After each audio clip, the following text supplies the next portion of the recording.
स्कंद षष्ठी के दिन भगवान कार्तिकेय को प्रसन्न करने के लिए व्रत और पूजा करने जा रहे हैं तो स्कंद षष्ठी की पूजा के समय भगवान कार्तिकेय की कथा का पाठ अवश्य करें। इससे आपको जीवन में आने वाली परेशानियों से मुक्ति मिलेगी। हिंदू धर्म में स्कंद षष्ठी का व्रत भाद्रपद माह में शुक्ल पक्ष की षष्ठी तिथि को हर साल किया जाता है। कार्तिकेय की पूजा हर माह की शुक्ल पक्ष की षष्ठी तिथि के दिन की जाती है। मान्यताओं के अनुसार भगवान कार्तिकेय की पूजा करने से सुख समृद्धि सौभाग्य और सफलता की प्राप्ति होती है। भगवान शिव और माता पार्वती के बड़े पुत्र भगवान कार्तिकेय की पूजा करने से लोगों को सभी प्रकार से रोगों से मुक्ति मिलती है। इस दिन पूजा के दौरान स्कंद षष्ठी की व्रत कथा भी पढ़ी जाती है, जिसको सुनने या पढ़ने से मन को शांति मिलती है। पंचांग के अनुसार भाद्रपद माह की शुक्ल पक्ष की षष्ठी तिथि की शुरुआत 8 सितंबर को रात 7:58 पर होगी। वहीं इस तिथि का समापन 9 सितंबर को रात 9:53 पर होगा। ऐसे में उदय तिथि के अनुसार स्कंद षष्ठी का पर्व 9 सितंबर को मनाया जाएगा। स्कंद षष्ठी व्रत कथा। राजा दक्ष के यज्ञ में भगवान शिव की पत्नी सती यज्ञ में कूदकर भस्म हो गई थी। तब शिव जी तपस्या में लीन हो गए, लेकिन उनके लीन होने से सृष्टि शक्तिहीन होने लगी। तब इस परिस्थिति का फायदा उठाते हुए तारकासुर ने देवलोक में आतंक मचा दिया और देवताओं को पराजित कर चारों तरफ भय का वातावरण बना दिया। तब सभी देवता मिलकर ब्रह्मा जी के पास गए और उनसे हल पूछा। ब्रह्मा जी ने कहा कि शिव पुत्र के द्वारा ही तारकासुर का अंत होगा। तब देवता भगवान शिव को पूरी बात बताई। भगवान शंकर पार्वती की परीक्षा लेते हैं और पार्वती की तपस्या से प्रसन्न होकर उनसे शादी करते हैं। उसके बाद भगवान शिव और पार्वती की संतान हुई। उसका नाम कार्तिकेय रखा गया। जैसा कि ब्रह्मा जी ने बताया था कि कार्तिकेय तारकासुर का वध करेगा, वैसा ही हुआ। धार्मिक मान्यताओं के अनुसार कार्तिकेय भगवान का जन्म षष्ठी तिथि को हुआ था। इसलिए भगवान कार्तिकेय को प्रसन्न करने के लिए स्कंद षष्ठी तिथि पर उनकी पूजा की जाती है। कार्तिकेय की जन्म कथा के विषय में पुराणों से ज्ञात होता है कि पिता दक्ष के यहाँ आयोजित एक यज्ञ में भगवान शिव के अपमान से दुखी होकर सती यज्ञ की अग्नि में ही आत्मदाह कर लेती है। उनके ऐसा करने से सृष्टि शक्तिहीन हो जाती है। तब दैत्यों का अत्याचार और आतंक फैल जाता है और देवताओं को पराजय का सामना करना पड़ता है, जिस कारण सभी देवता भगवान ब्रह्मा के पास पहुँचते हैं और अपनी रक्षार्थ उनसे प्रार्थना करते हैं। ब्रह्मा उनके दुख को जानकर उनसे कहते हैं कि तारक का अंत भगवान शिव के पुत्र द्वारा ही संभव है। परंतु सती के अंत के पश्चात भगवान शिव गहन साधना में लीन हुए रहते हैं। इंद्र और अन्य देव भगवान शिव के पास जाते हैं। तब भगवान शंकर पार्वती के अपने प्रति अनुराग की परीक्षा लेते हैं और पार्वती की तपस्या से प्रसन्न होते हैं और इस तरह शुभ घड़ी और शुभ मुहूर्त में शिव जी और पार्वती का विवाह हो जाता है। इस प्रकार कार्तिकेय का जन्म होता है। कार्तिकेय तारकासुर का वध करके देवों को उनका स्थान प्रदान करता है।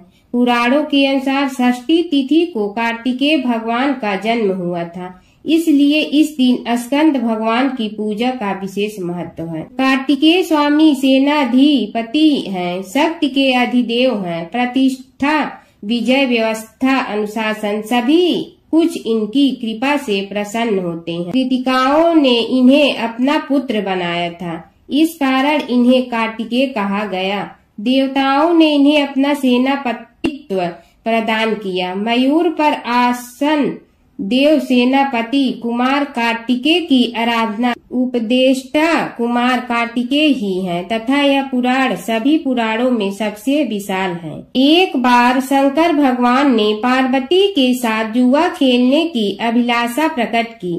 खेल में भगवान शंकर अपना सब कुछ हार गए।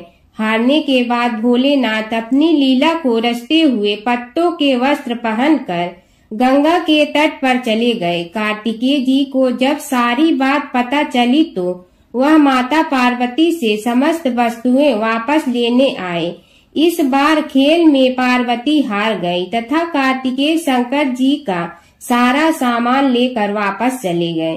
अब इधर पार्वती भी चिंतित हो गई कि सारा सामान भी गया तथा पति भी दूर हो गए। पार्वती जी ने अपनी व्यथा अपने प्रिय पुत्र गणेश को बताई तो मातृभक्त गणेश जी स्वयं खेल खेलने शंकर भगवान के पास पहुँचे।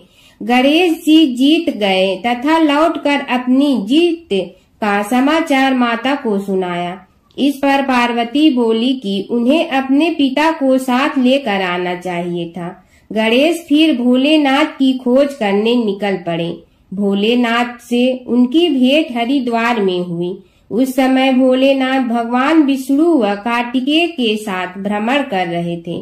पार्वती से नाराज भोलेनाथ ने लौटने से मना कर दिया। भोलेनाथ के भक्त रावण ने गणेश के वाहन मूषक को बिल्ली का रूप धारण करके डरा दिया। मूषक गणेश जी को छोड़कर भाग गए। इधर भगवान विष्णु ने भोलेनाथ की इच्छा से पासा का रूप धारण कर लिया। गणेश जी ने माता के उदास होने की बात भोलेनाथ को कह सुनाई। इस पर भोलेनाथ बोले कि हमने नया पासा बनवाया है। अगर तुम्हारी माता पुनः खेल खेलने को सहमत हो तो मैं वापस चल सकता हूँ।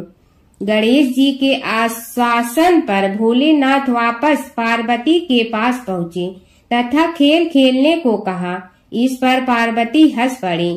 वह बोली, अभी पास क्या चीज है जिससे खेल खेला जाए। यह सुनकर भोलेनाथ चुप हो गए। इस पर नारद ने अपनी बीड़ा आदि सामग्री उन्हें दी। इस खेल में भोलेनाथ हर बार जीतने लगे।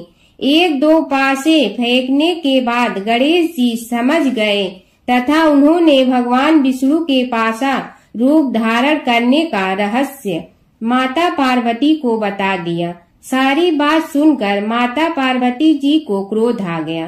रावण ने माता को समझाने का प्रयास किया पर उनका क्रोध शांत नहीं हुआ तथा क्रोधवश उन्होंने भोलेनाथ को शाप दे दिया कि गंगा की धारा का बोझ उनके सिर पर रहेगा। नारद को कभी एक स्थान पर न टिकने का अभिशाप मिला। भगवान विष्णु को श्राप दिया कि यही रावण तुम्हारा शत्रु होगा तथा रावण को श्राप दिया कि विष्णु ही तुम्हारा विनाश करेगा। कार्तिकेय को भी माता पार्वती ने कभी जवान न होने का श्राप दिया। पार्वती का वरदान। इस पर सर्वजन चिंतित हो उठे। तब नारद जी ने अपनी विनोदपूर्ण बातों से माता का क्रोध शांत किया तो माता ने उन्हें वरदान मांगने को कहा। नारद जी बोले कि आप सभी को वरदान दें तभी मैं वरदान लूंगा। पार्वती जी सहमत हो गईं। तब शंकर ने कार्तिकेय शुक्ल के दिन जुए में विजयी रहने वाले को वर्ष भर विजयी बनाने का वरदान मांगा। भगवान विष्णु ने अपने प्रत्येक छोटे बड़े कार्य में सफलता का वर मांगा परंतु कार्तिकेय ने सदा बालक रहने का ही वर मांगा तथा कहा, मुझे विषय वासना का संसर्ग न हो तथा सदा भगवान स्मरण में लीन रहूं। अंत में नारद जी ने देवर्षि होने का वरदान मांगा। माता पार्वती ने रावण को समस्त वेदों की सुविस्तृत व्याख्या देते हुए सबके लिए तथास्तु कहा। गणेश जी की कथा। एक बार गणेश जी एक छोटे बालक के रूप में चिमटी में चावल और चमचे में दूध लेकर निकले। वो हर किसी से कह रहे थे कि कोई मेरी खीर बना दो, कोई मेरी खीर बना दो। एक बुढ़िया बैठी हुई थी। उसने कहा, ला मैं बना दूं। वह छोटा सा बर्तन चढ़ाने लगी। तब गणेश जी ने कहा कि दादी माँ, छोटी सी भगोनी मत चढ़ाओ, तुम्हारे घर में जो सबसे बड़ा बर्तन है वही चढ़ा दो। बुढ़िया ने वही चढ़ा दिया। वह देखती रह गई कि वह जो थोड़े से चावल उस बड़े बर्तन में डाली थी वह तो पूरा भर गया है। गणेश जी ने कहा, दादी माँ, मैं नहा कर आता हूँ। खीर तैयार हो गई हो तो बुढ़िया के पोते पोती खीर खाने के लिए रोने लगे। बुढ़िया ने कहा, गणेश जी, तेरे भोग लगाना कहकर चूल्हे में थोड़ी सी खीर डाली और कटोरी भर भर कर बच्चों को दे दी। बुढ़िया की पड़ोसन ऊपर से देख रही थी तो बुढ़िया ने सोचा यह चुगली कर देगी, तो एक कटोरा भर कर उसे भी पकड़ा दिया। बेटे की बहू ने चुपके से एक कटोरा खीर खाई और कटोरा चक्की के नीचे छुपा दिया। अभी भी गणेश जी नहीं आए थे। बुढ़िया को भी भूख लग रही थी। वह भी एक कटोरा खीर खाकर किवाड़ के पीछे बैठकर एक बार फिर कहा कि गणेश जी, आपके भोग लगे कहकर खाना शुरू कर दिया। तभी गणेश जी आ गए। बुढ़िया ने कहा, आ जा रे गणेशिया, खीर खा ले, मैं तो तेरी ही राह देख रही थी। गणेश जी ने कहा, दादी माँ, मैंने तो खीर पहले ही खा ली। बुढ़िया ने कहा, कब खाई? गणेश जी ने कहा, जब तेरे पोते पोती ने खाई तब खाई थी, जब तेरी पड़ोसन ने खाई तब खाई थी, और जब तेरी बहू ने खाई तब भी खाई थी, और जब तूने खाई तो मेरा पेट पूरा ही भर गया।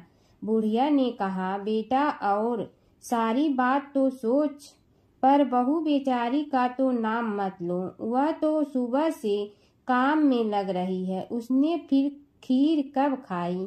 गणेश जी ने कहा, चाकी के नीचे देख, झूठा कटोरा पड़ा है, और तूने तो मेरे भोग तो लगाया, वह तो वैसे ही खा गई। बुढ़िया ने कहा, बेटा, घर की बात है, घर में ही रहने दो। अब बताओ, बची हुई खीर का क्या करूं? गणेश जी ने कहा, नगरी जी जीमा दो। बुढ़िया ने पूरी नगरी जिलवा दी, फिर भी बर्तन पूरा ही भरा था। राजा को पता लगा तो बुढ़िया को बुलाया और कहा, क्यों रे बुढ़िया, ऐसा बर्तन तेरे घर पर सोवे अच्छा लगे या हमारे घर पर सोवे? बुढ़िया ने कहा, राजा जी, आप ले लो। राजा जी ने खीर का बर्तन महल में मंगा लिया। लाते ही खीर में कीड़े मकोड़े बिच्छू हो गए और दुर्गंध आने लगी। यह देखकर राजा जी ने बुढ़िया से कहा, बुढ़िया, बर्तन वापस ले जा। तो मुझे मेरे गणेश जी ने दिया। बुढ़िया ने बर्तन वापस लिया, लेते ही सुगंधित की हो गई। घर आकर बुढ़िया ने गणेश जी से कहा, बची हुई खीर का क्या करें? गणेश जी ने कहा, झोपड़ी के कोने में खड्डा खोद कर गाड़ दो, उसी जगह सुबह उठकर वापस खोदेगी तो धन के 2-4 पैसे मिलेंगे। ऐसा कहकर गणेश जी अंतर ध्यान हो गए। जाते समय झोपड़ी के लात मारते हुए गए तो झोपड़ी के स्थान पर महल हो गया। सुबह बहू ने फावड़ा लेकर पूरे घर को खोद दिया तो कुछ भी नहीं मिला। बहू ने कहा, सासू जी, थारो गणेश जी तो झूठे हैं। सास ने कहा, बहू, मारो गणेश झूठो तो नहीं है, ला मैं देखूं। वह फावड़ा लेकर खोजने लगी तो टन टन करते 2 धन के चरे घड़े निकले आए। बहू ने कहा, सासू जी, गणेश जी तो साचो ही हैं। सास ने कहा, गणेश जी तो भावनाओं का भूखा है। यह गणेश जी जैसा आपने बुढ़िया को दिया वैसा सबको देना।